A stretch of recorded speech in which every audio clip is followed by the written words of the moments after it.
Frequency Podcast Network. Stories that matter, podcasts that resonate. It's an elixir few of us are willing to go without, no matter the price. If you're certainly like me, I bet one of your first thoughts every morning is about that cup of coffee you're about to have.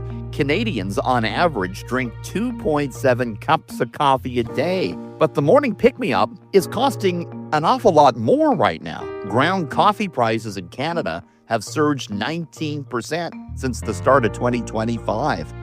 So what's going on here? Why is coffee costing so much? And what innovations are there in the coffee sector that could help down the road?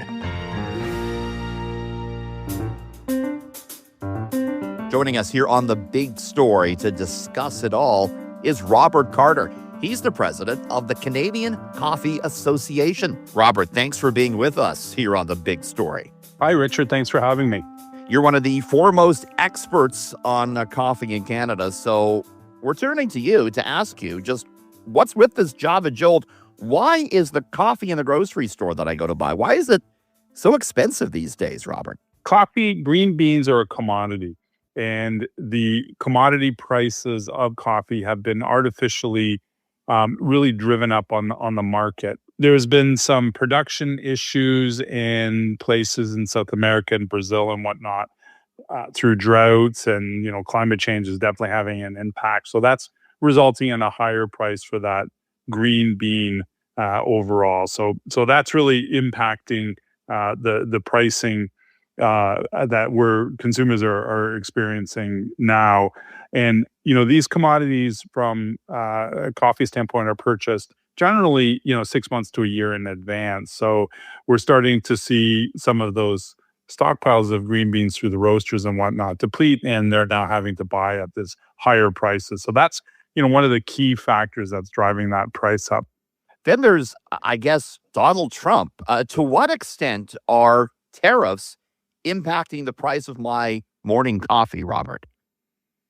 Yeah, that's a great question. The tariffs have been a challenge for everybody, and coffee industry is no exception. The main challenge that has taken place here is the North America Free Trade, or the CUSMA Free Trade Agreement.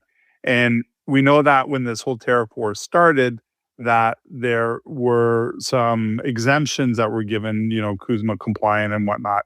Unfortunately, coffee was not one of those items. Although coffee is not grown in Canada, or is it in the U.S. outside of Hawaii, coffee was really caught in the crossfire of the tariff war. So what that means overall is that coffee that we're shipping from Canada into the U.S. is subject to a tariff, and any coffee that we're bringing in from the U.S. into Canada is subject to tariffs. So it's had an impact on the coffee market on both sides of the border. So our position is obviously, as many other industries, that tariffs they're not a good idea, and they're just not beneficial to the industry, and they're having an adverse effect on coffee, both sides of the border, as well as consumers' perception of the economic impacts of tariffs overall. So it's a real challenge right now. But it's not the tariffs that are the primary driver of this price increase. Tariffs are playing a bit of an impact. It depends on the different coffee channels overall, but I would suggest that the majority of the price impact on coffee is really the high price of green beans. Is that likely to get better anytime soon? Should we expect prices to keep going up, or what's the future looking like for my morning cup of Joe? Yeah, it's going to be interesting to see how this plays out. The green bean prices, they hit historical highs just over the last sort of 6 months. At the same time, we're seeing a bit of a supply chain shortage, both on the Arabica and the Robusta beans over the last couple of years, as coffee consumption just globally continues to increase overall. And then you throw in things like higher costs at the production level for farmers, both through, areas such as fertilizer, labor, transportation, and whatnot. So That's all played into the speculative nature of the market dynamics for coffee futures overall. So, we expect that coffee demand is going to continue to grow, particularly in some of these emerging markets. So that's going to have that price pressure. So I would suggest that the prices that we're starting to experience will stay elevated for some time. Yikes. But I mean, we're not going to stop drinking it. In fact, you pointed out one of the big reasons why the price is going up is because more people are drinking coffee. Is it more popular than ever, Robert? Yeah, is it ever? I mean, in Canada alone, it's the number one consumed beverage. Canadians love coffee, and it's more highly consumed than any other beverage, including tap water, which is interesting. Wait So, a minute. We you drink know, more we drink more coffee than tap water?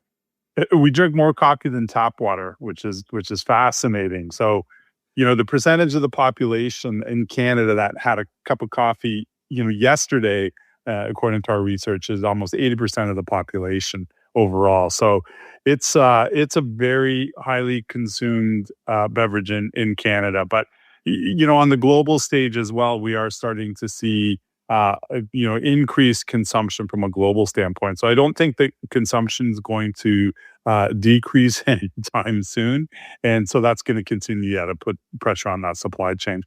Yeah, I've been to, Bangkok and elsewhere through Southeast Asia, and there's Tim Hortons serving up their double doubles. I mean, yeah, coffee all over the place. I mean, even in Canada alone, Robert, I understand that Tim Hortons serves up like 5 million cups of coffee a day. How do these big coffee giants, how do they deal with the price hikes for the raw commodity? Because we're not seeing, I don't think, the type of price increases at the coffee shop that we're seeing at the grocery store. Yeah, great question. And obviously, folks like Tim Hortons, Starbucks, McDonald's, the bigger players have dedicated teams to commodity buying and supply chain management and whatnot. So they're always working as aggressively as possible to maintain, a stable pricing environment. They have no interest in, increasing the price of coffee for their consumers, given the high demand and the habitual nature of coffee overall. So they're managing it through a number of different strategies. Obviously, the buying in advance and the commodity pricing is so important to them as well. And then technology through the supply chain is, look, there's options to ease some of the pricing pressures overall. So a number of different strategies, but yeah, they have, dedicated teams that are looking at this on a daily basis. So clearly, this is a very important staple for Canadians. Again, you're saying we drink more coffee than tap water. So therefore, how do we secure this for the future? I mean, you and I have talked before about how there is lab grown coffee now. Tell us what lab grown coffee is. Yeah, so there's a interesting company out of the US that has developed lab grown coffee, and they have replicated the exact uh taste and dynamics of um the coffee bean and the coffee ground coffee overall. And so it's a small sort of segment right now of the marketplace, but starting to create a little bit more awareness. But they're looking at using a number of elements that are not coffee based to replicate the coffee, fermented compounds that mimic coffee's flavor and aroma overall. So, their positioning is exactly that, from a sustainability standpoint. And it's a very complex process to take coffee from the bean, the plant, all the way through the supply chain to the consumer and cup of coffee. So, they're just looking at a solution that may take some pressure off of that element of the coffee industry. You've tasted lab grown coffee, right? I have, yeah. What is it? Does it taste like real coffee? What does it taste like? It's it was fine. It was, what I say, yeah, it was fantastic. And I've been fortunate to sample some very specialized coffee and different beans and whatnot. And there's definitely different aromas and tastes. But the lab grown coffee that I did taste was it was fine. It was you really would have trouble distinguishing it from some of the regular sort of roasted coffees. Is it realistic to think that could you could roll that out on a large scale if we needed to, lab grown coffee? I think so. Yeah. I mean, there's a couple players that are getting involved in it.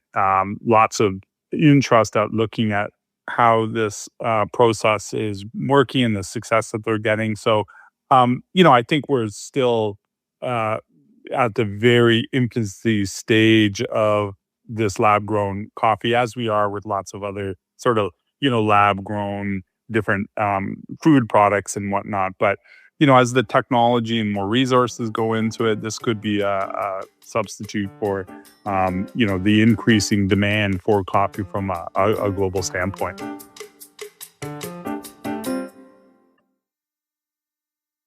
We're consuming coffee in different ways. I was reading, Robert, about a gourmet food show that took place in New York City last week, and one of the products highlighted was coffee chewables. Is it true that we're eating our coffee in some cases now, Robert? Yeah, that's interesting. And we have seen some of the innovation pop up in different formats of consumption and obviously different, liquid beverage formats overall. But, the overall message here is that consumers, globally are just really interested in coffee and the flavor of coffee and the different formats of coffee overall. So yeah, we're starting to see some pretty fascinating new formats come out from a coffee standpoint, including fortified coffee beverages with proteins and whatnot, almost like some of the other beverages where you've got some health and wellness benefits. What other innovations are you seeing right now in the coffee world, Robert? Yeah, great question. I mean, I think we're seeing a lot of coffee additives, different, again, the health and wellness aspect. There was the whole olive oil thing that, was popular for a while. Areas such as cold brew beverages, the espresso based beverages, the specialty coffee based beverages, lots of innovation taking place from that standpoint. And, we'll continue to see people experiment with coffee, which is fascinating. We know that various chefs at fine dining establishments and whatnot have always looked at coffee rubs and coffee ingredients, but from the beverage standpoint, we're seeing a lot of shifting from that traditional sort of brewed coffee to the innovation on the coffee beverages, particularly with the cold and the nitro and all these different types of coffee formats, which are really driving excitement for the category, introducing new consumers, younger consumers to the category. So a lot of this area is what's really driving the growth within the overall coffee category. I mean, I read that Starbucks, at least I think in the United States, they sell more cold coffee than they do hot coffee. I mean, that's astounding if that's true, Robert.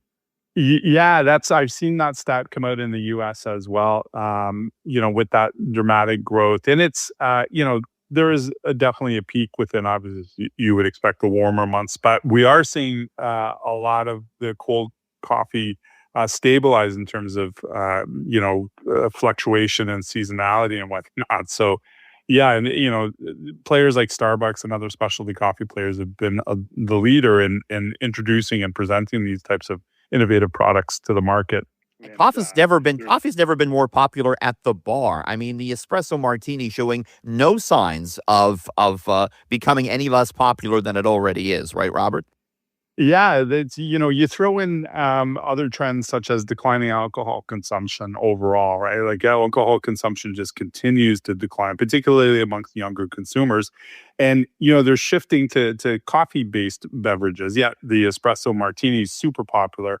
But even the culture of coffee, back a number of decades ago, there would be a lot of focus on, beer and drinking and whatnot. Now you can go into people's houses and you're less likely to see a bar setup versus a barista setup and, high-end coffee machines and subscription-based beans coming in from around the world. So, yeah, there's a whole coffee culture, particularly among the younger consumers, that's really emerging and evolving. Yeah, it's true. I mean, everyone's kind of got their fancy coffee machine these days. I wonder, is anyone still drinking instant coffee? Is that still popular, Robert? You know what? It is still very popular, and there's a bit of a resurgence in some of the instant coffee. I think there's a couple new gourmet instant coffee companies that have just come out recently with a innovative instant product. But the technology around instant coffee is really advanced as well. So yeah, I mean, we're seeing it in a number of different formats that are just becoming more and more popular overall. I mean, you're the head of the Coffee Association. You said earlier you've been lucky enough to try some, really fancy cups of coffee. So I asked the question, Robert, what's the best cup of coffee you've ever had in your life? I'm lucky enough to attend a conference in the U.S. through the Specialty Coffee Association and whatnot, and they just had fantastic selections from various places around the world that I've been lucky enough to try. But yeah, I have a brewed coffee 2 to 3 on a daily basis. Yeah, I mean, you have to have, I guess there's only a few people that could have that sort of palate to really differentiate between some of these fancier coffees. I want to bring it back, Robert, to where we started the conversation with prices. Is there anything consumers can do to mitigate the price hikes? I mean, or do we just have to grin and bear it? Yeah, that's a great question. And I think, it's when it comes down to pricing, there's a couple, thoughts around this. And is it a grin and bear it situation, or is it more really understanding the true inputs to the pricing when it comes to a cup of coffee overall? So, we've been very fortunate for many years to have what I would say are prices that have been underdeveloped, given the nature of bean to cup and the farmers and whatnot that are involved in the whole coffee ecosystem overall. So when you have prices that are a little bit more elevated, is it better for the farmers, for fair workers' wages and whatnot? I would say that yes, it is. Are we seeing really what the true reflected price of coffee is in the marketplace? Maybe. Is it out of the point where it's becoming prohibitive for a cup of coffee? I don't really know at this point. So I think it's more just really understanding the price inputs for a cup of coffee overall, and the benefits of coffee, and understanding the whole supply chain transparency. The coffee industry has been forefront at bringing awareness to climate change and sustainability farming practices and fair wages for workers in emerging countries and whatnot. So there's a lot more in the pricing dynamic for a cup of coffee than just that, straight commodity-based pricing. I mean, it would have to get pretty expensive for us to say, no, I don't want my morning coffee, right? I think so. I think it would have to get to, yeah, which I don't anticipate, we'll be at that level. I think people enjoy the cup of coffee because it's a good, simple way to have an indulgence, a bit of an escapism. We really enjoy that cup of coffee to start our day or as an afternoon break. So, it's really ingrained into the culture of who we are as Canadians. Boy, it sure is. Robert, thanks for the great Java talk. Robert Carter with the Coffee Association of Canada. Thanks, Robert. Yeah, thanks so much, Richard. And that was The Big Story. You can send us feedback on this episode or any episode by emailing us at hello@thebigstorypodcast.ca or leave us a voicemail at 416-935-5935. You can find us on the Seeker app, that's SEEKR, or on all your favorite podcast players. Please rate, review, follow, and share. I'm Richard Southern. Thanks for listening.